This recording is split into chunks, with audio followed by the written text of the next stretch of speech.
Talent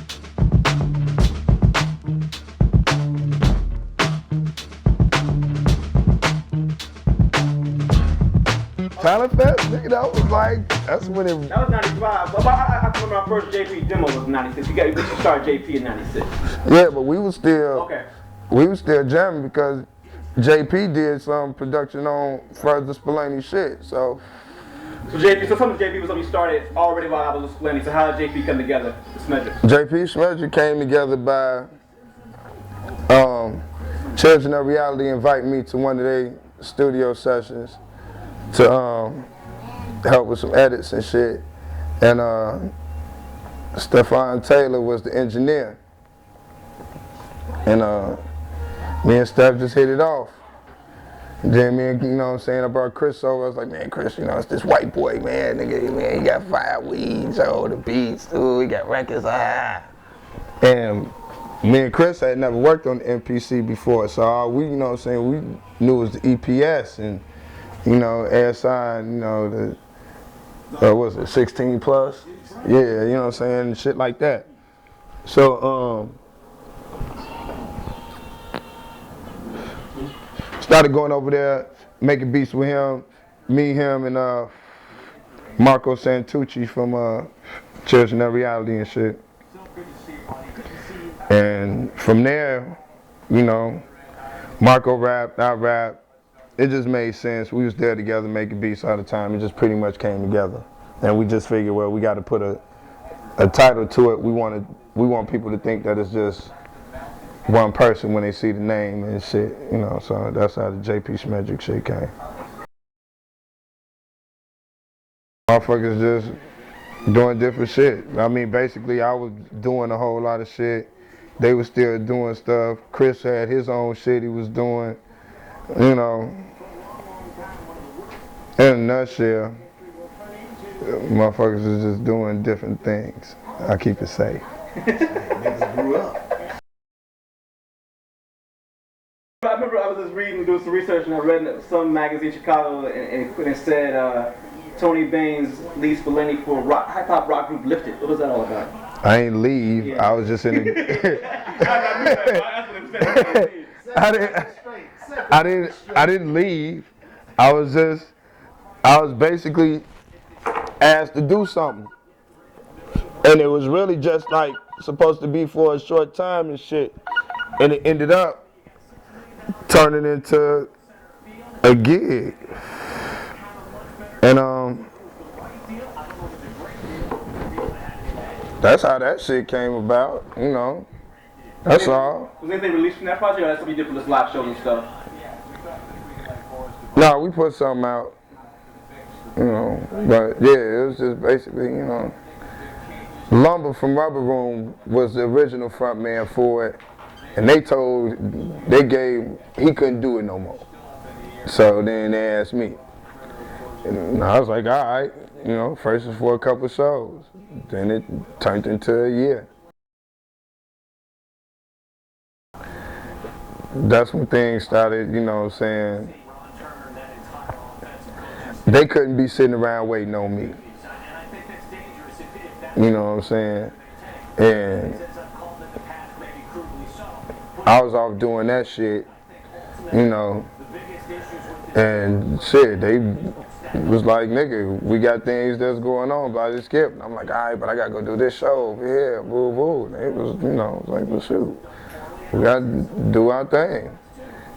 And I came to a show, and they was doing their thing.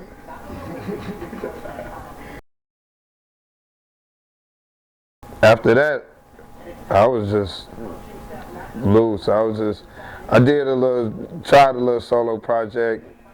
I got bored. So I was just mainly making beats and doing live shows with the beats. So I did that for a few years. You know what I'm saying? Which was Drunk Uncles. Which, you know, Leah Law and vice versa. You know, I'd always known Vice through the Spalaney years, Bop Shop, Elbow Room, all of that, you know what I'm saying? So, he introduced me to this cat, Lid Law. Me and Lid hit it off real tough. So at first it was gonna be me and Vice just doing some shit, like on some gangsta type shit. I wasn't finna really be rapping no more. Then, but I was cool with Lid, so was he, so they brought me over there.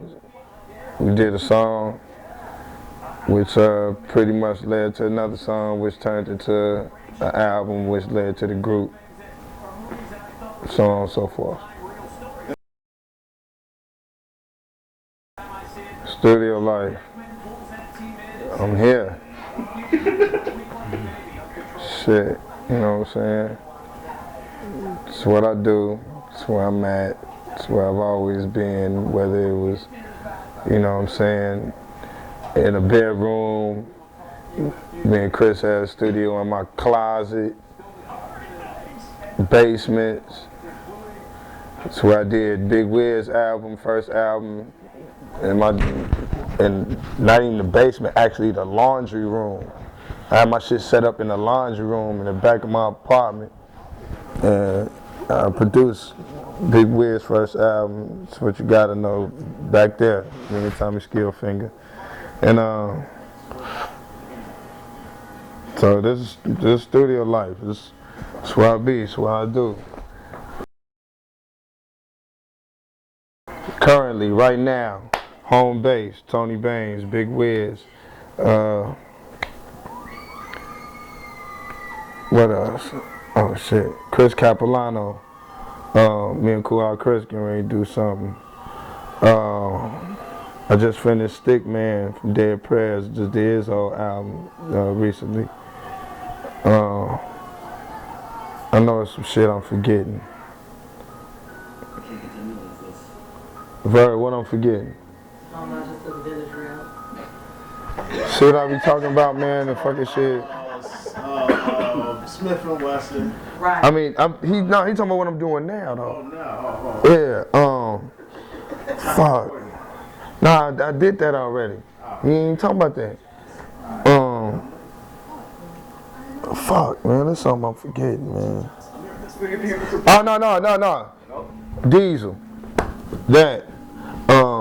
My brother, Parquet, that's gonna be a special, you know what I'm saying, starting that project in March. That shit's gonna be muy grande.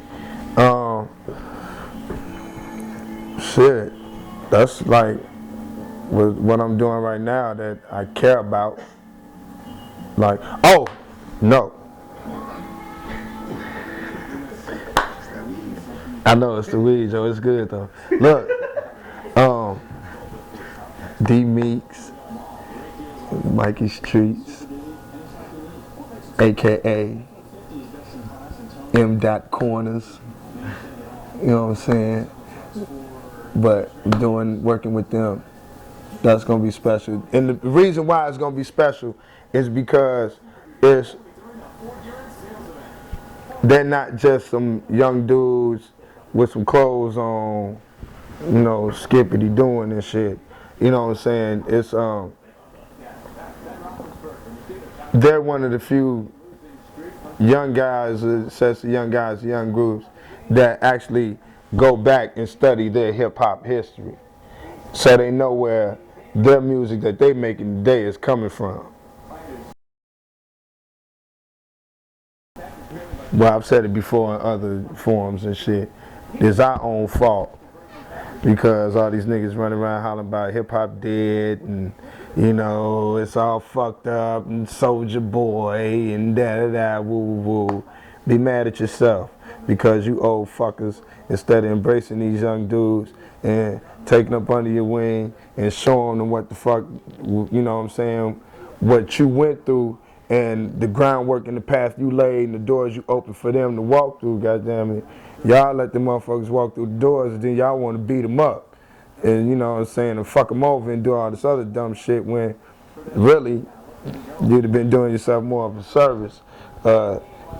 Teaching them the ways of hip hop and where it came from and all this other stuff so that you wouldn't be pissed cause Soulja Boy making millions of dollars dancing and not exactly doing the rap or rapping in the manner in which y'all think is skillful. So, you know, and like Gucci Man and shit like that. You know what I'm saying? You can't be mad at these niggas because they doing what they, from where they from. In hip hop about where you at, where you from, you know what I'm saying? How you do it, where you get down at. That's what the fuck they do. So, you know, you old niggas chill the fuck out, man. God damn it. Do something smart, man. Get one of these little young motherfuckers and make you some more fucking money. Quit being pissed off. Niggas is stupid. What do you?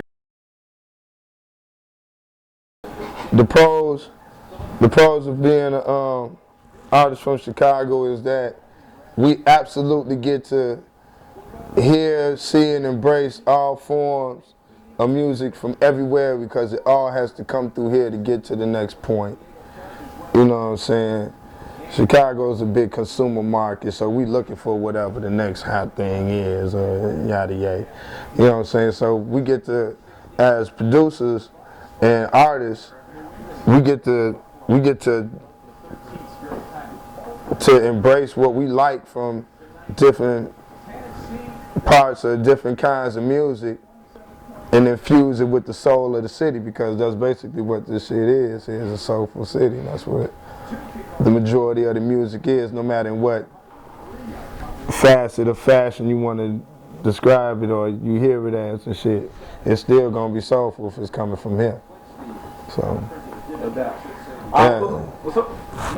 Oh, and the cons, because I want to get to that real quick. It's gonna take a second. Yeah. The cons is this: there's no music business here. Niggas don't understand their self-worth or what their music and what their career is really worth. Niggas would rather buy clothes, outfits, and fake jewelry and then come in here, want to rap about your cars, jewelry, cocaine, guns, bitches, and all that other motherfucking shit, your weed and shit, and you don't got studio money, or you want to pay some old bullshit ass money for your beats and for niggas work.